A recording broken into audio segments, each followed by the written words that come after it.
Yeah, approximately 12 o'clock today we were called to the fireman unit. Initially there was 3 fire engines sent up to it, and that was escalated to 6 and into 8 when the initial officer in charge arrived, because as there was quite a severe fire at the time. They quickly knocked down the fire and stopped it spreading into the adjoining buildings. That was a very quick control of that fire.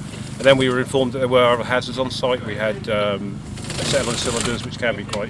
what kind of cylinders? Acetylene, they're a gas contained in the cylinder which can become explosive in fire. So we had to readdress our tactics and had to withdraw whilst we ascertained how severely involved they would be.